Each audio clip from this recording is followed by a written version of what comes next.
All right, everyone, this is the fun part for this painting. As you can see, I'm starting with a painting that's already done with its first alla prima layer. This is the second layer where I get into a lot more fun abstraction and a lot more intense color.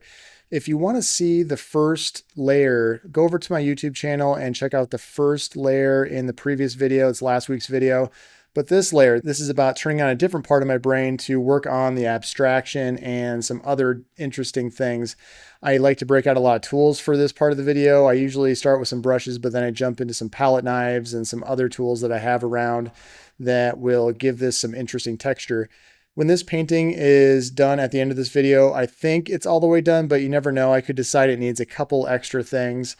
As far as the tools I'm using my usual Trekell brushes. These are the Brights, the Spectrum line of Brights, and I am painting this on a 9 by 12 inch panel from Trekell as well. These are their gesso finished Trekell wood panels with an 1.5-inch cradle on the back. That's who I like to use for a lot of these smaller paintings. As far as the paints I'm using, from bottom to top on the palette view, I have ultramarine blue, phthalo blue, ivory black, burnt sienna, alizarin claret, cadmium red, yellow ochre, cadmium yellow light, and the titanium white. I do like to use a fast dry titanium. So this is M Grams titanium white. They're one of my favorite titaniums out there. They stay really nice and vividly white even after it's been dry for quite a few years. Even with the medium, whatever alkyd resin they're using, it doesn't seem to cause any yellowing issues down the road.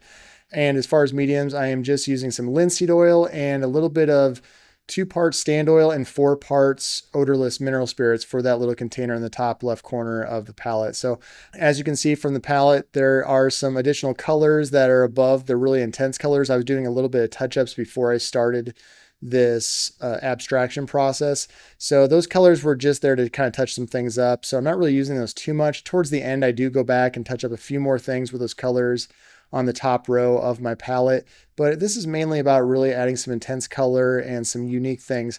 Now, as far as why I do this, doing a traditional painting, doing a traditional portrait has just never really been my thing. I've always enjoyed trying to push my limits as far as what I can create with these portraits. I love using the face. I love using the portrait as an anchor to my abstraction process.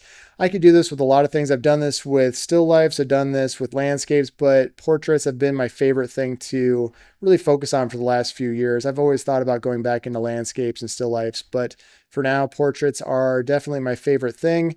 I am also always looking to evolve in some way. I'm always trying to find ways to push myself into new territory.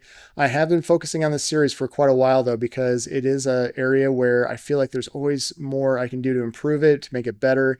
And I'm always searching for that next way to evolve. So let me know what you think about this portrait in the comments. I'd love to hear your thoughts. I haven't really come up with a name yet, but feel free to give me some names for this painting if you have any titles. And also like, subscribe, all that good stuff. And if you would like to learn a bit more about my process, go over to my Patreon account where you can find a bunch of oil painting tutorials, art downloads, exercises, all kinds of good things to learn how to paint with oils and how to paint a portrait with the block-in method of my choosing, which is the shape-based block-in method, the shape-based drawing method that gets these portraits done completely freehand. So if you want to become a better freehand portrait painter, go over to my Patreon account. Now at this time, I think I'm just going to go ahead, put some music on so you can watch the full process for this second layer where we focus completely on abstraction.